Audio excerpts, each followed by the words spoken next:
Lusuku luhle khunjuliwe, ubusisiwe uphuma, ubusisiwe ungena. Sibusiso sekukhunjulwa sikuwe. Mordekhai bebagadzile. Labanye bese balungise nemihlangano yekulila kuthi kuyabe kukhalwa ngekufa kwaMordekhai. Kepha lokho lebese kubhaliwe sekusemthethweni kushicilelwe kwashintsha. Mntwana sekhaya ungabokwesaba noma tinto tingaba ngileti bhaliwe uve ngathi lokuphambana nawe sekuphase nekuphasa ungesabi. uNkulunkulu uyakhumbula tento takho temusa. Ngetulu kwaletakho tento temusa ukhumbula sento sendodzana yakhe. Leya memetela yathi kuphelele yakufezela konke kuze kuthi wena uhambe ngaleto tiki tekuthi ungukhunjuliwe. Nasi lesinkwa selusuku sakavuka udle. Ngicela sibuyele kuGenesis 17 verse 15 na 16. uNkulunkulu wathi ku-Abrahama, ungabe usambita umkakho ngekuthi nguSarayi, kodwa ubosale uthi nguSara. Uyathi uNkulunkulu ukhokha umyalo ecommand. Uthi ungasasho naku, sale usho naku. Ungasakhulumi ngaloku bekunjalo itolo, sale ukhuluma lokusha njengaloku kunjalo. Yebo emehlo awasho ukuthi lo verse 16 uyabonakala. Kude sisu lesibonakalisa ukuthi kutaba nendodzana. Kude tive letitako tibonakalise kukhothama. Kude indzaba yekubusa emakhosi. Kepha uthi uNkulunkulu, Abraham, ngifuna ukhulume kukholwa, ungakhulumi kubona.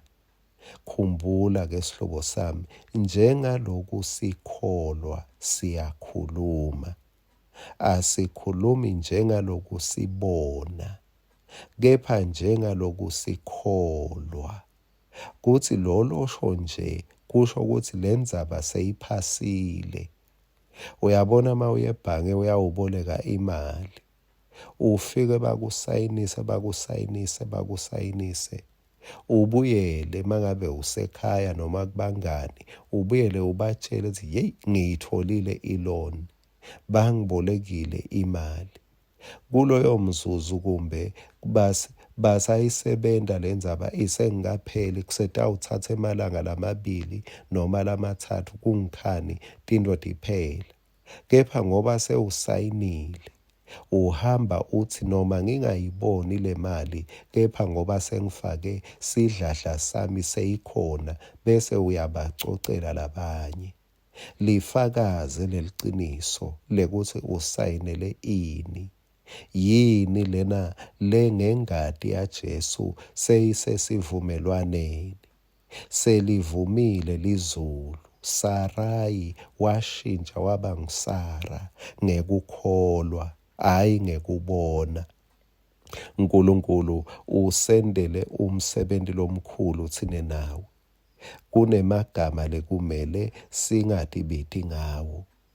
Kumbe akudzingi ukuthi uyoshintsha titifiketi ushintshe amagama akho, kepha ngifisa sikwetame lokutibita ngaloku uNkulunkulu lasibita ngako, ngaloku Jesu lakwendile. Njengekuthi nje thine sesidindlalifa, thine sesingemadvodzana nemadvodzakati aNkulunkulu. Ngalamanye amagama ngithi khulume lokuthi mina ngiyindlalifa. Ukhulume nalomunye mawuthandaza, mina nje mangithandaza sengithandazela tindlalifa. Mina mangithandaza sengithandazela abantu lababusiswe ngato tonke tibusiso takamoya kuKristu. Mina mangithandaza sengikubhida ngekuthi ungumncobi, ngithi ungincobile. Ngithi usidalwa lesisha, tinto letinsha tihambisana nawe, kunuka lokusha. Yeyi, tibite njengaloku uNkulunkulu asendile umsebenti lophelele ngaJesu Kristu. Amen.